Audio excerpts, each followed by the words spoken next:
Good evening. Welcome to the first in a new series called Ghost Stories from the World with Omen. What is Ghost Stories from the World with Omen? Well, it's me telling ghost stories from parts of the world that my subscribers and followers on Instagram are from, with, my little take at the end of my experiences with said ghosts. So without further ado, let us begin right here at our first stop in the world. For my subscribers and followers in the Philippines, Joan and Herbie J, this beginning story is for you. Let us begin. Put on some music. Now, I don't know if I'm going to get stopped. I might, because this is the Hannibal soundtrack from Hans Zimmer, but it's fitting. Alright. The White Lady at Balete Drive. Imagine driving late at night on a quiet and dark road. Then suddenly, a girl wearing a white dress appeared in your back seat. What would you feel? What would you do? Quezon City is known as a big and beautiful city in the Philippines. But when Filipinos hear about this city, there is one thing that could never leave their mind. The White Lady at the Balete Drive.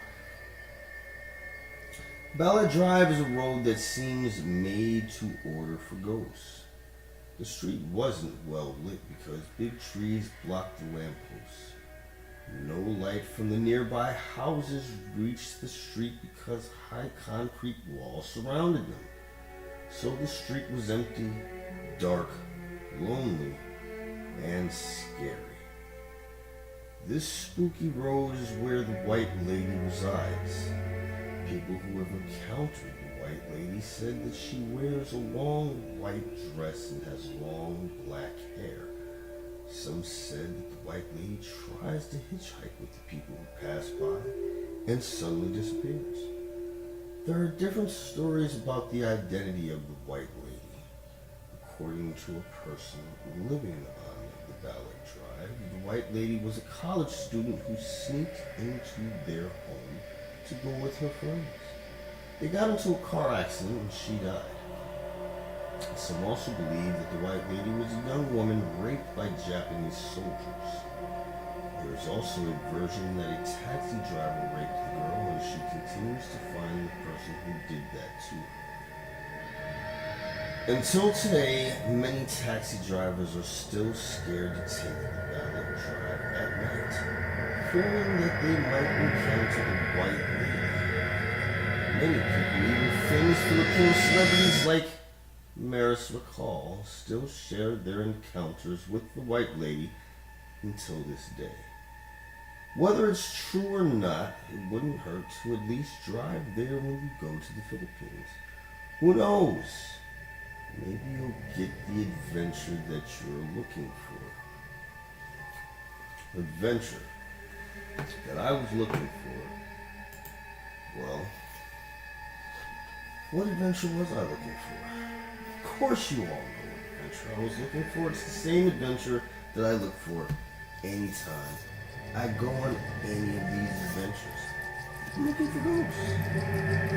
Now, in particular, the White Lady. So immediately upon reading this story several weeks ago, I hopped on a flight to Quezon City. Got there. I was in awe of the beauty. Had some street food, a few drinks, non-alcoholic, of course. And then I perused the town, city, actually. Did a little shopping, a couple of nightclubs. Then, of course, around midnight, I decided I'd had enough of the fun and was going to return to my hotel. Went to hail a cab. Said, hey, what's going on? Nice guy. I think his name was Manuel. Yeah, that's exactly what his name was. Manuel. So I said, hey, Manuel, what's with the Balete drive? You heard anything about it? His face turned white. I mean, pale as shit, right? He looked at me, and he asked me to get out of his fucking cab. I was like, that's rude as shit, Manuel. Like, why would you do that? He said, we don't talk about Balete drive here, man. We don't talk about that. And I would like you to get out of my cab now. He sped off, right? Left me standing there, looking like a fucking jackass. You know, now, I know. Because I've heard the stories. I've heard the stories about the daggone white lady. And I'm not understanding why people are so fucking scared about this shit. You know what I'm saying? Like, you heard the story I just read to you. There was nothing bad. Nothing bad. There was no talk of, you know, her trying to decapitate people or hurt anybody. She's just a little fucking pissed off about whatever happened. Now, for these cab drivers to be so like shook and shit, it's got me curious, right? So you know me,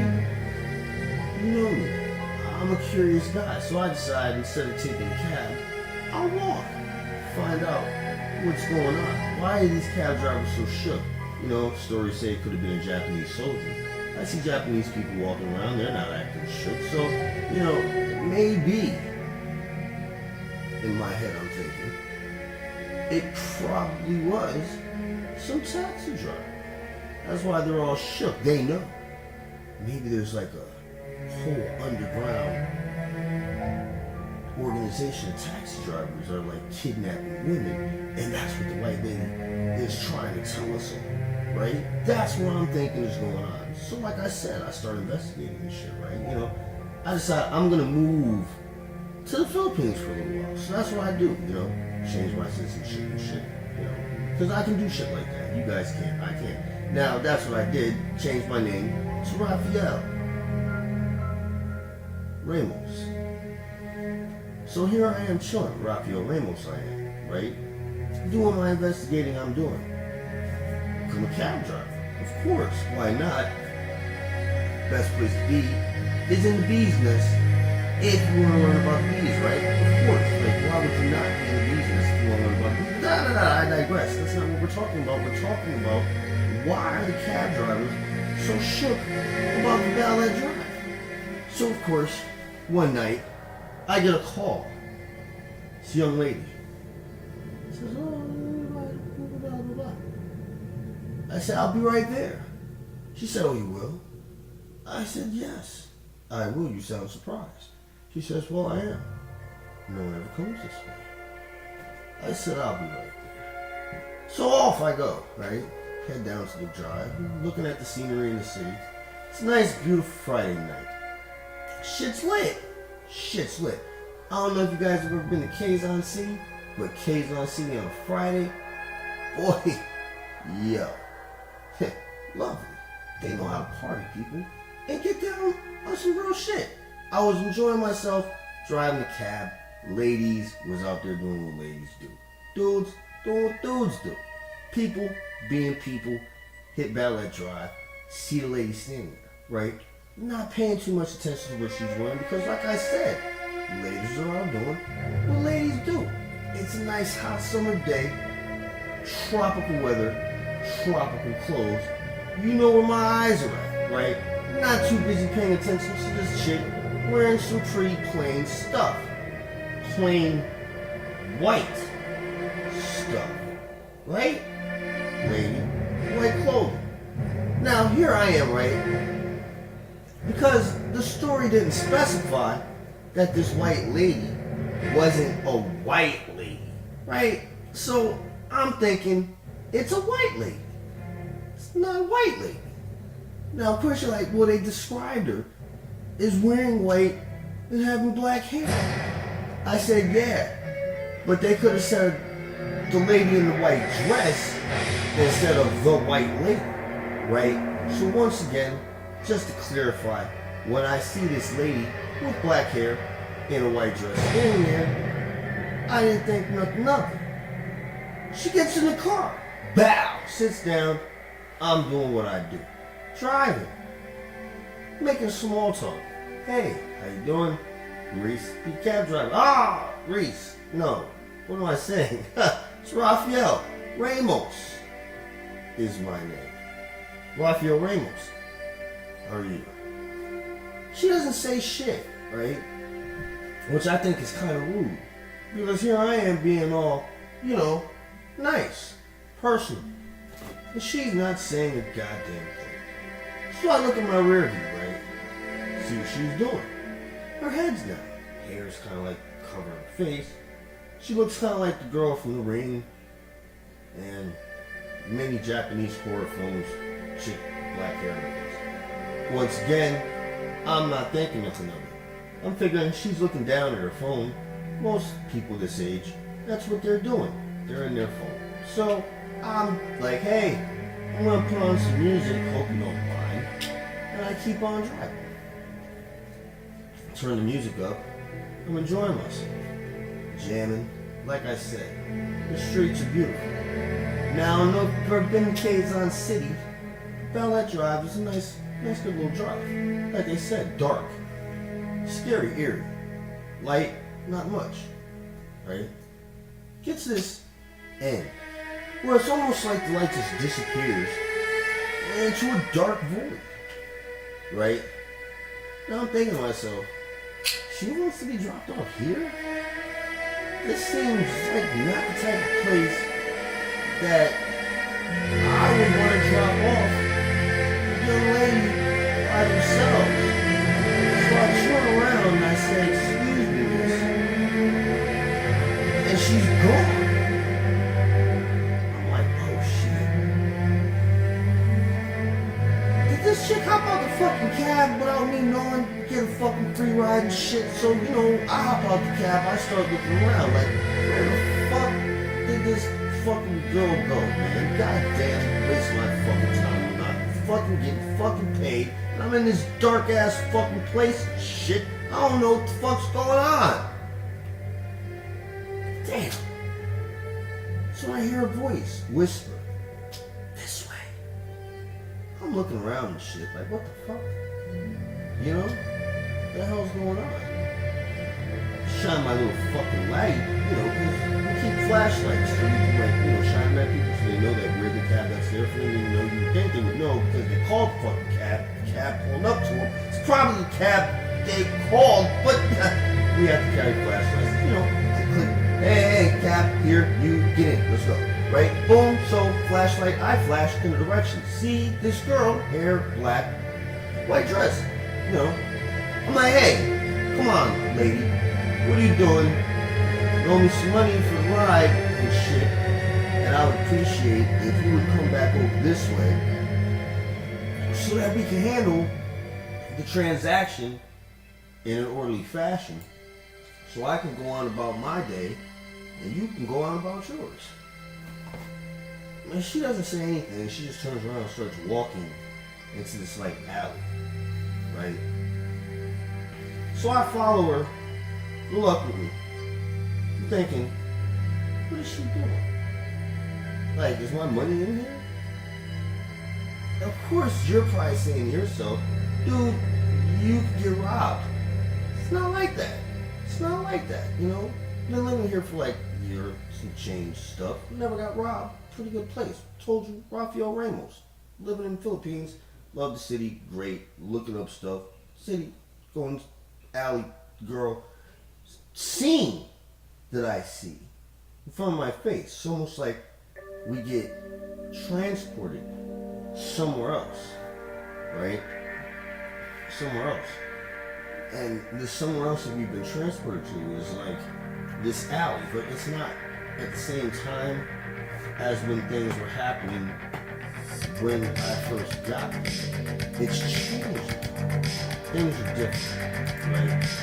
It's like I'm looking into the past because I see this girl and now she's kind of like, she's wearing the same white shit that she's wearing right now, But it just seems more like, and it's hard to explain. It's almost like what I'm seeing was a more faded version of a more vivid color that wasn't left out in the sun for days at a time. But let's not get caught up in the details of things, and let's continue moving forward with what I learned. Now, I see her, now she's standing like maybe 5 feet in front of me, right? And then herself is standing in this alley, this door, and she's just come out of it. It's like dumpsters standing in front of her phone, and she's upset about something. Now, I don't understand the language that she's speaking, so I can't tell you what she's saying. But she sounds upset. She's yelling, blah, blah, blah. Now, man comes in to the alley. He appears to notice her. She starts yelling at him, but he's not saying it, right? He's not saying it. So, bam, he walks up on her, starts choking the shit out of her, right? Just choking. Cab driver comes up and he sees what's happening. Apparently, he was who she was yelling at on the phone because she was pissed off that this guy was late picking her up and she was emotionally upset. Broke up with her boyfriend. This is who we think, at least I think, who she showed me, killed her at this moment. This is her boyfriend. Because like I said, it almost seemed as if she knew the guy. Right? Now, as he's choking the shit out of her, I noticed like this kind of looks like a mask, right? Now she's grabbing, and struggling, and fighting for her life, and one of her hands reaches up and gets a hold of the guy's face, and as she pulls, his face comes off of the face that's under the face that he's wearing. And he's wearing her boyfriend's face. But under her boyfriend's face is not the actual face of his. He's wearing like a sort of like a hockey mask. You get what I'm saying? And he had the boyfriend's face on the hockey mask over his face. So we don't see his face, but we see like a piece of jewelry that he's wearing. It's very distinct, right? So, I started to understand why, at this point, the cab drivers were so nervous and shit, and why it was suspected that the cab drivers had something to do with it. Because like I said, the cab driver pulls up, he sees this, he hauls ass, right? You know, fucking dick move, cab driver, but he hauls ass. Feels guilty about it, obviously. So like when it's heard that the body is found, this cab driver is heard, you know, having said to some people that, oh my God, that's my fault. You know, he did this. You know what I'm saying? Because he felt guilty for not stopping what he saw. But in actuality, he never did kill the woman. It was this mysterious man who was wearing her boyfriend's face, which is why he was able to get close enough to her to choke her out in the first place, right? Once I learned this, I went told the local people of King County City that it wasn't cab drivers that did it, and that the cab drivers had nothing to worry about. They could start driving back down the Blood Drive. Of course, they didn't want to listen to a word that I had to say. So, as far as I know, the legend of the white lady remains the same. It is still speculated that it could have been a cab driver or it could have been a Japanese soldier. But I know it is an unknown serial killer who likes to wear the face of his victims. So, I'd like to say thank you all for joining me for the first of many episodes of Ghost Stories from the World with Omen. I've got 8 more stops to talk about in the Philippines. So, for all my Filipino people, check back. If you're not from the Philippines, you just like ghost stories, of course, check it out. And as always, please, folks, like if you like, subscribe if you haven't, and hit the notification icon so when a story or one of the many things that we're posting on our channel come up, you'll be notified and you can take a look if you'd like to. So, once again, thank you guys very much for joining me for anything that we do on this channel. We greatly appreciate it. All the love and support is definitely appreciated. Have a wonderful evening. And tune in next time for another Stories, Ghost Stories from the World.